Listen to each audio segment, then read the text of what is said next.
नमस्कार दोस्तों, स्वागत है आप लोगों का स्टडी विथ मनोरंजन में। जैसा कि हम बीपीएससी के लिए कोई प्रीवियस ईयर का क्वेश्चन देख रहे थे, तो आज हम हिस्ट्री के कुछ क्वेश्चन को चुने हुए क्वेश्चन को देखते हैं। ये क्वेश्चन शुरू करने से पहले इस चैनल को सब्सक्राइब जरूर करें ताकि हमें वीडियो बनाने का एक मोटिवेशन मिलते रहे। तो चलिए आइए, समय नहीं गंवाते हुए हम लोग क्वेश्चन को स्टार्ट करते हैं। पहला क्वेश्चन है, निम्नलिखित में से किस गवर्नर जनरल को भारत का मुक्तिदाता प्रेस कहा जाता है। यहाँ पे क्वेश्चन ये है, निम्नलिखित में से किस गवर्नर जनरल को भारत का प्रेस का मुक्तिदाता कहा जाता है। एक्चुअली जब भारत में ईस्ट इंडिया कंपनी की स्थापना हुई और जैसे जैसे अंग्रेज़ों का वर्चस्व इंडिया पे बढ़ते गया, तो यहाँ पे वो लोग अपने हिसाब से सब कुछ ये स्टार्ट शुरू कर दिए। तो लोकल प्रेस या इस टाइप के जो अखबार थे जिसमें कि राष्ट्रभक्ति या देशभक्ति के लिए ये सब बातें होते रहती थी, तो उसको वो लोग प्रिवेंट करने लगा, उसको प्रतिबंध लगाने लगा और बहुत तरह के प्रतिबंध और रूल्स रेगुलेशन। तो उस समय एक गवर्नर जनरल 1835-36 में आए थे जिनका नाम था चार्ल्स मेटकाफ। चार्ल्स मेटकाफ ने इसे पूर्ण स्वतंत्रता दिया था। हालांकि ये बहुत कम समय के लिए रहे थे और ये राजनीति के कारण उनका राजनीति जल्दी समाप्त हो गया कार्यकाल, और हालांकि फिर बाद में ये स्वतंत्रता हटा भी दिया गया था, लेकिन फिर भी ये प्रेस का मुक्तिदाता कहा जाते हैं। तो इसका आंसर है sir Charles Metcalfe. Next question, नौसैनिक व्यापार के संदर्भ में कार्टाज प्रणाली का प्रयोग निम्नलिखित में से किसके द्वारा किया जाता था। तो कार्टाज प्रणाली का प्रयोग पुर्तगालियों द्वारा किया जाता था। इसमें क्या होता है, कार्टाज प्रणाली 16वीं शताब्दी के दौरान हिंद महासागर में पुर्तगालियों द्वारा जारी एक नौसैनिक व्यापार लाइसेंस या पास को संदर्भित करती है। अंग्रेजों द्वारा इस्तेमाल की जाने वाली एक समान प्रणाली 20वीं शताब्दी में नौसैनिक प्रणाली थी। ये पुर्तगाली जनरली यूज करते थे। इसका टेक्निकल नाम है कार्टाज प्रणाली। क्या नाम था इसका? कार्टाज प्रणाली। आगे बढ़ते हैं। भारतीय पुरातत्व सर्वेक्षण को किस वर्ष अस्थायी निकाय बनाया गया। भारतीय आर्कियोलॉजिकल सर्वे ऑफ इंडिया, इसका अंग्रेजी में नाम हम लोग ऐसे ही बोलते हैं, आर्कियोलॉजिकल ASI। जैसा कि आप लोग न्यूज़ में सुनते रहते हो कि ASI ने आज ये ढूंढ लिया, ASI ने वो ढूंढ लिया।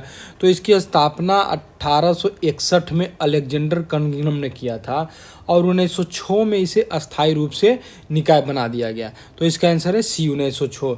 तो अलेक्जेंडर कनगिनम अंग्रेज के समय, उसी समय इसको एक ASI, क्योंकि इंडिया का इतिहास बहुत गौरवान्वित रहा है, इसलिए अंग्रेज़ों द्वारा भी उस समय महसूस किया गया कि नहीं, यहाँ पे पुराने चीज़ों को और उसे संजो कर रखने का एक अद्भुत कला था इंडिया में, तो उसको चेक किया जाए और वो कहाँ क्या है, इसलिए ASI का स्थापना किया गया था, जिसे अंततः 1906 में स्थायी बना दिया गया। आज भी ASI है।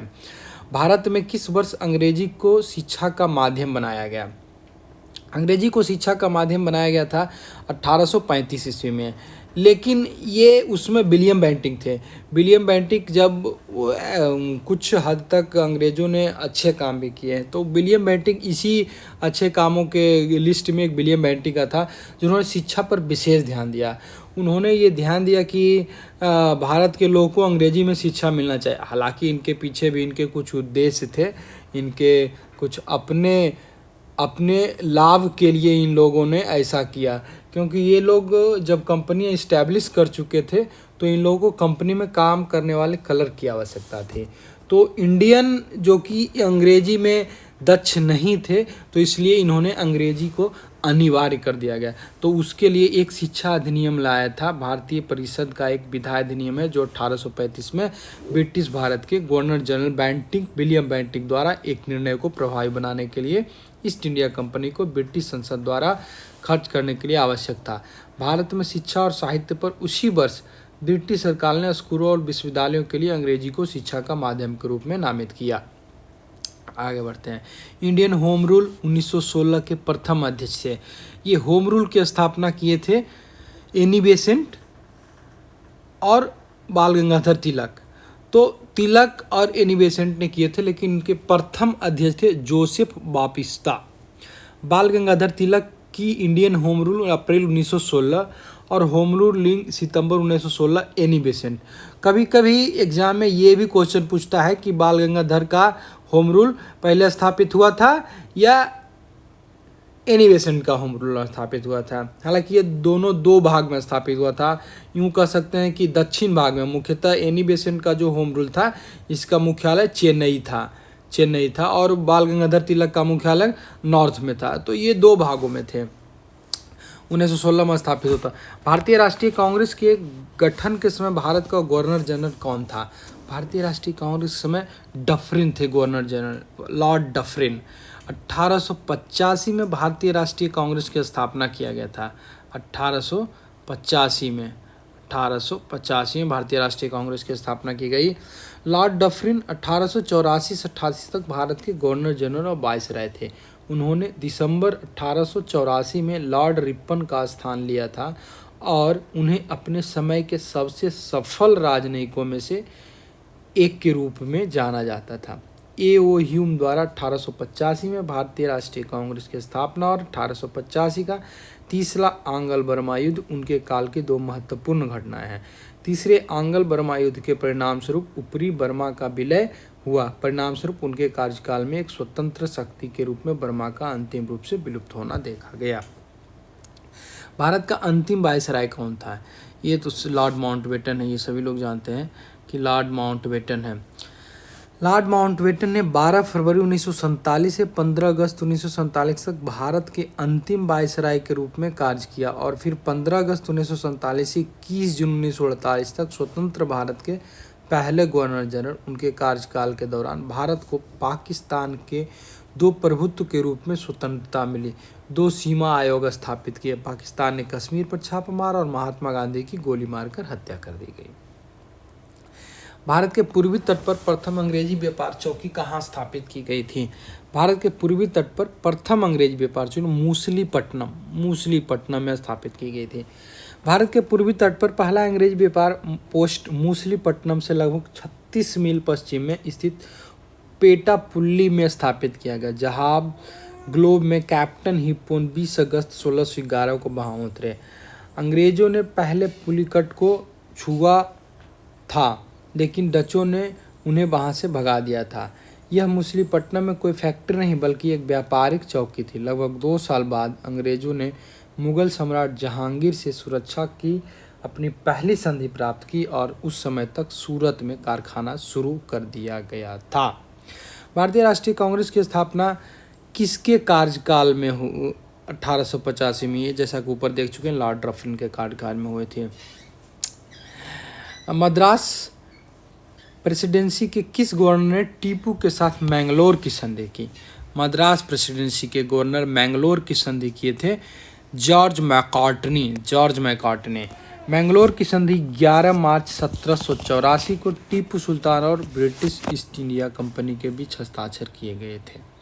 इसे मैंगलोर में हस्ताक्षरित किया गया था और दूसरे एंग्लो मैसूर युद्ध को समाप्त किया गया था।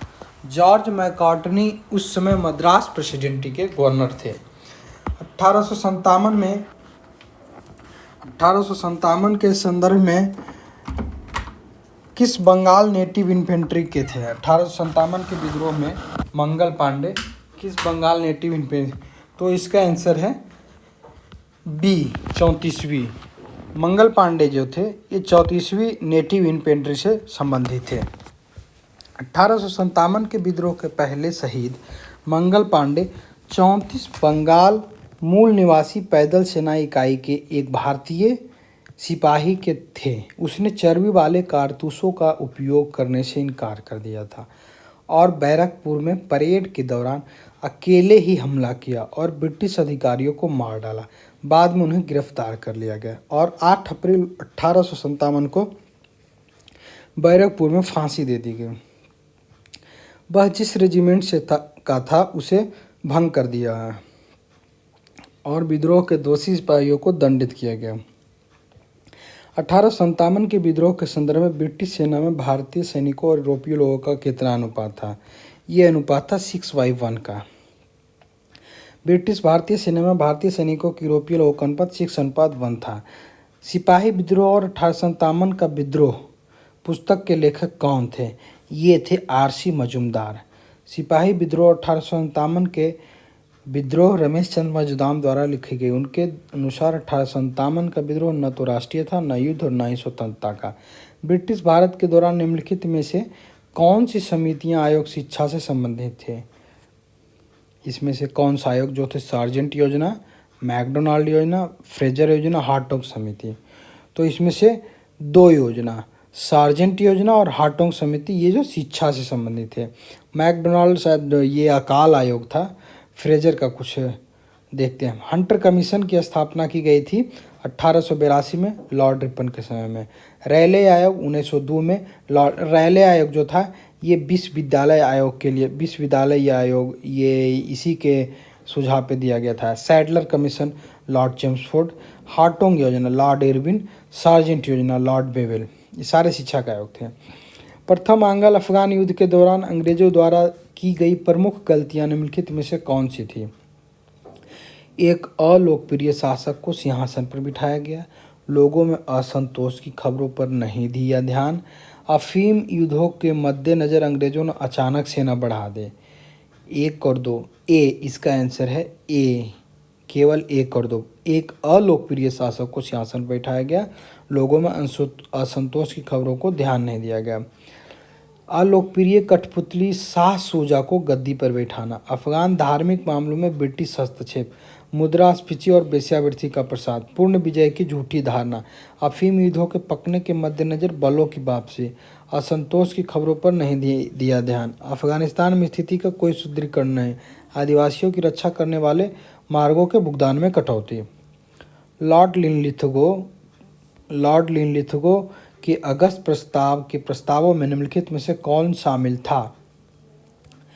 तो भारत के लिए संविधान बनाने वाली संस्था, वायसराय की कार्यकारिणी परिषद, युद्ध के बाद आज़ादी। इसमें से केवल 1 और 2 जो थे, भारत के लिए संविधान बनाने वाली संस्था और वायसराय की कार्यकारी परिषद का विस्तार, ये जो थे अगस्त प्रस्ताव में शामिल थे। युद्ध के बाद भारत के लिए एक संविधान तैयार करने के लिए एक प्रतिनिधि भारतीय निकाय की स्थापना की जाएगी। वायसराय की कार्यकारी परिषद का विस्तार बिना किसी देरी के किया जाएगा। तीसरा कथन सही नहीं है। इस प्रस्ताव ने डोमिनियन स्टेट का वादा किया था। अल्पसंख्यकों को आश्वासन दिया गया था कि सरकार की किसी प्रणाली को सत्ता हस्तांतरित नहीं करेगी जिसका अधिकार भारतीय राष्ट्रीय जीवन में बड़े और शक्तिशाली तत्वों द्वारा सीधे इनकार किया जाता है। प्रथम विश्व युद्ध के बाद निम्नलिखित में से किस बाहरी घटना ने भारतीय राष्ट्रीय आंदोलन के पाठ्यक्रम पर सबसे गहरा प्रभाव डाला? रूस की क्रांति। 1917 की रूस की क्रांति ने सबसे ज़्यादा, लेनिन के नेतृत्व वाली बोल्शेविक पार्टी के नेतृत्व में 1917 के रूसी समाजवादी क्रांति ने मानव इतिहास को एक पूरी तरह से नया मोड़ दिया। एक क्रांति जिसने अपने एजेंडे में ऐसे समाज का निर्माण रखा जिसमें मनुष्य के शोषण समाप्त हो जाएगा। दुनिया भर में प्रगतिशील मानवता ने इनकी सराहना की। इसने हमारे अपने सहित राष्ट्रीय मुक्ति आंदोलन को एक नई गति दी।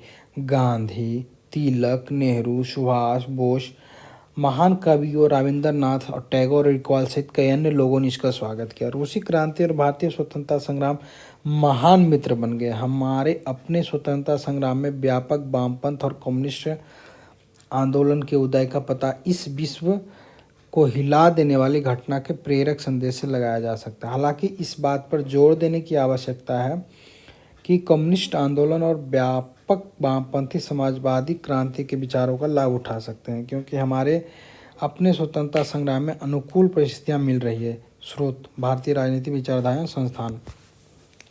इंग्लैंड में प्रिवी काउंसिल में सुनवाई के लिए भारत से अपील की प्रणाली किसके द्वारा शुरू की गई थी? ये किया गया था चार्टर अधिनियम 1833 के अधिनियम द्वारा। 1833 के चार्टर अधिनियम ने प्रिवी काउंसिल की स्थापना का नेतृत्व किया जो पूर्व में पूरे ब्रिटिश साम्राज्य के लिए अपील के उच्च न्यायालय के रूप में कार्य करता था। प्रिवी काउंसिल कई स्वतंत्र राष्ट्रमंडल देशों, क्राउन डिपेंडेंसी और ब्रिटिश प्रवासी क्षेत्रों के लिए जारी किया। निम्नलिखित स्वतंत्रता सेनानियों पर विचार करें। रामप्रसाद बिस्मिल, अशफाक उल्लाह खां, चंद्रशेखर आजाद, खुद्दीराम बोस। उपरोक्त में से कौन काकोरी षड्यंत्र से जुड़े थे? 1, 2, 3 राम प्रसाद बिस्मिल, शफाकुल्ला खान और चंद्रशेखर आजाद। खुदीराम बोस काकोरी पर्यंत में नहीं थे। खुदीराम बोस एक युवा भारतीय बंगाली क्रांतिकारी थे जो मुजफ्फरपुर के मजिस्ट्रेट किंग्सफोर्ड जिनका हत्या का प्रयास 1908 में किया गया था मुजफ्फरपुर में हत्या से जुड़े थे, वह काकोरी पर्यंत में शामिल नहीं था। निम्नलिखित कथनों पर विचार करें। अखबार नेशनल हेराल्ड की स्थापना जवाहरलाल नेहरू ने की। जय हिंद एक संपादकीय शीर्षक है जो इसने इस समाचार पत्र में भारत की स्वतंत्रता की घोषणा की। केवल एक सही है। हाँ, नेशनल हेराल्ड की स्थापना नेहरू ने की थी जो 15 अगस्त 1942 से 11 नवंबर 1945 तक प्रकाशित नहीं किया गया था, जिसके बारे में नेहरू ने जय हिंद शीर्षक से एक संपादकीय लिखा था कि राज्य की दमनकारी नीतियों के कारण उनका पेपर बंद हो रहा है। निम्नलिखित समाजों विद्यालयों पर विचार करें। आर्य समाज, ब्रह्म समाज, प्रार्थना समाज, सत्यशोधक समाज। उपरोक्त में से किसने वेदों के अधिकार को अस्वीकार किया है? 3 और 4। प्रार्थना समाज और सत्यशोधक समाज। सत्यशोधक समाज की स्थापना किए थे ज्योतिबा फुले। प्रार्थना समाज की स्थापना किए थे आत्माराम पांडुरंग। आर्य समाज की स्थापना किए थे स्वामी दयानंद सरस्वती। ब्रह्मा समाज की स्थापना किए थे राजा राम मोहन राय 1828 ईस्वी में। तो आर्य समाज वेद के लिए ही जाने जाते, तो ब्रह्मा समाज भी वेद को मानता था, लेकिन प्रार्थना समाज, सत्यशोधक समाज ये दोनों नहीं मानते थे। जिया तरंग आंदोलन भारत के किस राज्य से संबंधित है? जिया तरंग आंदोलन मणिपुर से संबंधित है। इस प्रकार के क्वेश्चन बीपीएससी में पूछते रहते हैं जनरली कि कौन सा कहाँ संबंधित है।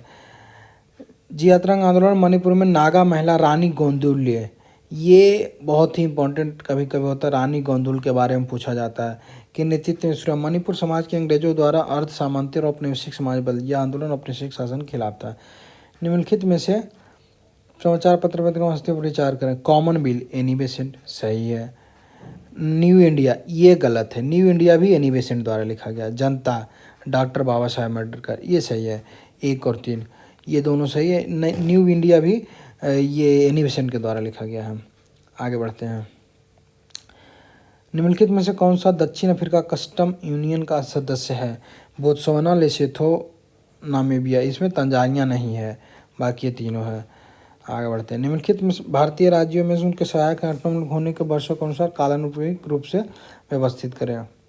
तो इसका व्यवस्थित कुछ इस प्रकार से है कि हैदराबाद के निज़ाम 1798 में, उसके बाद तंजौर 1799 में, उसके बाद अवध 1801 में, उसके बाद सिंधिया 1803 में, गायकवाड़ 1803 में। तो इसका अवध, तंजौर, तो इसका 1, 3, 2, 4 मिला लीजिएगा इनसे। निम्नलिखित में से किसने कहा कि पानीपत की तीसरी लड़ाई भारत के भाग्य का फैसला किया? जदुनाथ सरकार, ये बहुत बड़े इतिहासकार थे, इन्होंने ही कहा था। एक्चुअली में हुआ भी कुछ ऐसा ही था कि पानीपत की तीसरी लड़ाई जो हुआ वही भारत के भाग्य का फैसला किया। पंजाब का अधिग्रहण अंग्रेजों द्वारा कब किया गया? पंजाब का अधिग्रहण किया गया था 1849 ईस्वी में। पंजाब का विलय वर्ष 1849 में हुआ। लॉर्ड डलहौजी उसमें भारत के गवर्नर जनरल थे। विलय के बाद पंजाब की प्रशासनिक जिम्मेदारी 3 सदस्यों वाले एक बोर्ड को सौंप दी गई। बाद में बोर्ड को समाप्त कर दिया गया। अंग्रेजों द्वारा कई सुधार किए गए और परिणाम स्वरूप अंग्रेजों के खिलाफ 1857 के महान विद्रोह के समय में भी सिख शामिल नहीं हुए। निम्नलिखित में से कौन 1904 में विश्वविद्यालय अधिनियम के प्रावधान थे? विश्वविद्यालयों पर सरकार का नियंत्रण बढ़ गया है। मनोनीत सदस्यों में वृद्धि हुई थी और निर्वाचित सदस्यों को कम करके गिरोहों में कॉलेजों में से निरीक्षण आयोजित किया गया। केवल सरकार ने विश्वविद्यालय की स्थापना की अनुमति प्रदान की। सही इनमें से सभी थे, इनमें से सभी थे। आगे देखते हैं। डंडस के विधेयक के निम्नलिखित में से कौन सिफारिश सही है? बॉम्बे और मद्रास पर बंगाल प्रेसिडेंसी का नियंत्रण बढ़ना। गवर्नर जनरल अपने विवेक के तहत काम करेगा। गवर्नर जनरल को कमांडर इन चीफ का पद अधिकार जमींदारों के क्षेत्र में बाहरी पंचवर्षीय। डी इसमें से सारे सही है, ये इस विधेयक में सारे सही है। डंडास का विधेयक 1783 में पेश किया गया था। बिल द्वारा सिफारिश बम्बे और मद्रास प्रेसिडेंसी को नियंत्रण बढ़ रही थी। गवर्नर जनरल अपने विवेक के तहत काम कर सकता है। गवर्नर जनरल को कमांडर इन चीफ का पद धारण करने का अधिकार। जमींदारों के क्षेत्र की बहाली जो पंचवर्षीय बस्तियों में प्रभावित थे। आखिरकार बिल को समाप्त कर दिया गया। फॉक्स इंडिया बिल के निम्नलिखित में से कौन सी सिफारिश सही है? Fox India bill, Fox India. निदेशक न्यायालय, मालिकों के न्यायालय के उन्मूलन, 7 आयुक्तों का निदेशक प्रशासन, राजस्व का ख्याल रखना, कंपनी रिक्तों की सेवाओं बर्खास्ती क्राउन भर द्वारा भरे जाना। 1, 2, 3 ये तीनों सही है। निम्नलिखित में से कौन रणजीत सिंह के शासनकाल के दौरान उच्च न्यायालय जैसा दिखता था? ए अदालत अला, ये थे उच्च न्यायालय जैसा दिखता था। वेल्स के राजकुमार बाद में राजा एडवर्ड 8 के भारत आने पर भारत का वायसराय कौन था? डी लॉर्ड चेम्सफोर्ड, ये शायद 1911 के आसपास आए थे, तो उसमें लॉर्ड चेम्सफोर्ड थे। आगे बढ़ते हैं, सॉरी ये 1922 में आए थे, 1922 में बॉम्बे आए लॉर्ड चेम्सफोर्ड। आगे बढ़ते हैं, निम्नलिखित में से कौन मुद्देहीन समिति के भारतीय सदस्य हैं? 1, 2, 3, 4 ये सभी थे। शिवांग अय्यर, तेज बहादुर सप्रू, आर.पी. परांजपे, मोहम्मद अली जिन्ना, ये सभी थे। निम्नलिखित में से कौन अलीपुर बमबारी षड्यंत्र मामले का लोक अभियोजक था? पब्लिक प्रोसिक्यूटर, तो ये थे हमारे सी आशुतोष विश्वास। अलीपुर बम विस्फोट की साजिश वर्ष 1908 में शुरू हुई थी। 1908 में चितरंजन दास दोषी पक्ष के वकील थे, आशुतोष विश्वास लोक अभियोजक थे। बाद में 1909 में कोर्ट के अंदर उनकी हत्या कर दी गई। काकोड़ी पर्यंत केस हुआ था 1925 में, जिसमें राम प्रसाद बिस्मिल, अशफाक उल्ला खां ये सारे थे। निम्नलिखित में किस क्रांतिकारी आंदोलन के एक भाग के रूप में तिलक स्वराज कोष की घोषणा की गई थी? सी असहयोग आंदोलन, असहयोग आंदोलन। गोपाल कृष्ण गोखले ने भारतीय राष्ट्रीय कांग्रेस के निम्नलिखित में से किस अधिवेशन में भारतीय राष्ट्रीय कांग्रेस के अध्यक्ष के रूप में कार्य किया? सी बनारस, 1905 में। इसी में इन्होंने स्वराज का मांग किया था, जिसमें हसरत मोहानी जो था वो उसका डिमांड किया था, हसरत मोहानी। आगे बढ़ते हैं, लोकसभा में रॉयल कमीशन के बारे में निम्नलिखित में से कौन सा सही है? ये रॉयल कमीशन के बारे में तीनों सही है। हैदराबाद निम्नलिखित में से किस प्रक्रिया के माध्यम से भारत का हिस्सा बना था? पुलिस कार्रवाई द्वारा। हैदराबाद का चूँकि वहाँ का निज़ाम नहीं मान रहा था, इसलिए पुलिस कार्रवाई द्वारा उसको मिला लिया गया था। निम्नलिखित में कौन बोल्शेविक पार्टी ऑफ इंडिया के संस्थापक थे? B N Datta Majumdar, N Datta Majumdar. निम्नलिखित में से कौन भारत का पहला गवर्नर जनरल था? भारत का पहला गवर्नर जनरल था लॉर्ड विलियम बेंटिक, क्योंकि ये अधिनियम 1833 में आया था और 1835 में ये पहला अधिनियम बना, तो 1835 में उसमें लॉर्ड विलियम बेंटिक थे, तो भारत का पहला governor general Lord William Bentinck थे। निम्नलिखित में किस जर्नल पर ब्रिटिश संसद में अभियोग चलाया गया था? ये वॉरेन हेस्टिंग्स पे चलाया गया था। ये जब पहला बार यहाँ से गए थे तो उन पे चलाया गया था। निम्नलिखित में से किस वर्ष काकोरी षड्यंत्र कांड हुआ था? ये तो 1925 में हुआ था, 1925 में हुआ था। निम्नलिखित में से कौन सा कथन सही है? एक अंतरिम सरकार 2 सितंबर 1946 गठन, मंत्रिमंडल प्रश्न, इसमें से सभी सही है, जो भी है सारा सही है। ब्रह्मा समाज की स्थापना, ये ऊपर हम बता चुके हैं, 1828 में हुआ था। छोटे राज्यों को एकीकृत करने का पहला कदम निम्नलिखित में किस समय अवधि के बीच किया गया था? ये 1947 से 1949 के बीच, जिसमें जब देश आज़ाद हो गया था तो सारा को एकत्रित किया गया था। 1903 में तिब्बत पर आक्रमण निम्नलिखित में से किसके तहत हुआ? लॉर्ड कर्जन के समय में हुआ था 1903 में, क्योंकि 1905 तक लॉर्ड कर्जन रहे थे तो लॉर्ड कर्जन हुआ था। सरदार पटेल किस वर्ष गुजरात प्रदेश कांग्रेस कमेटी के अध्यक्ष बने थे? ये थे 1920 में। सरदार पटेल गुजरात कांग्रेस कमेटी का 1920 में बने थे। खेड़ा सत्याग्रह की सफलता ने पटेल को राष्ट्रीय सुर्खियां में ला दिया और उन्हें गुजरातियों का नायक बना दिया। पटेल 1920 में नवगठित गुजरात प्रदेश कांग्रेस कमेटी का अध्यक्ष चुने गए और 1945 तक इसके अध्यक्ष रहे। निम्नलिखित में से कौन भारत में पहली महिला संगठन भारत स्त्री महामंडल की संस्थापक थे? ये थे हमारे सरला देवी चौधरानी। सरला देवी चौधरानी रविंद्रनाथ टैगोर की भतीजी थी। उनका विवाह आर्य समाज के नेता श्री राम भुज चौधरी से हुआ था। वह भारत की शुरुआती महिला स्वतंत्रता सेनानियों में से एक थी जिन्होंने स्वदेशी आंदोलन के साथ साथ देश के क्रांतिकारी आंदोलन में भाग लिया। उनका जन्म 1872 में हुआ था और 1915 में सक्रिय राजनीति में शामिल हुए। 1915 में उन्होंने ऑल इंडिया रिवोल्यूशनरी पार्टी का आयोजन किया और क्रांतिकारियों की गुप्त रूप से सहायता की और एक अन्य समूह सौहार्द सोसाइटी के माध्यम से अपनी गुप्त गतिविधियों को जारी रखा। उन्होंने भारत में पहली महिला संगठन इलाहाबाद में भारत स्त्री महामंडल की स्थापना 1910 में की। निम्नलिखित में से कौन भारत में ब्रिटिश शासन की सेना के कार्य थे? यह वह उपकरण था जिसके द्वारा भारतीय शक्तियों पर विजय प्राप्त की गई। इसने विदेशी प्रतिद्वंद्वियों से भारत में ब्रिटिश साम्राज्य की भी रक्षा की। इसने आंतरिक विद्रोह के निरंतर खतरे में ब्रिटिश वर्चस्व की रक्षा की। ये तीनों काम किया गया ब्रिटिश सेना द्वारा, ये तीनों काम किया गया था। तो इस प्रकार से हम लोगों ने देखा कि आज 50 क्वेश्चन का सीरीज था। तो इसमें सारे इंपॉर्टेंट क्वेश्चन थे जो कि एग्ज़ाम में पूछे जा सकते हैं। तो इसलिए हमको ये सीरीज का और ऐसा ही सीरीज हम आगे लाते रहेंगे। तो प्लीज़ चैनल को सब्सक्राइब कीजिए और हमें इस टाइप के वीडियो लाने का मोटिवेशन मिलता रहे। धन्यवाद।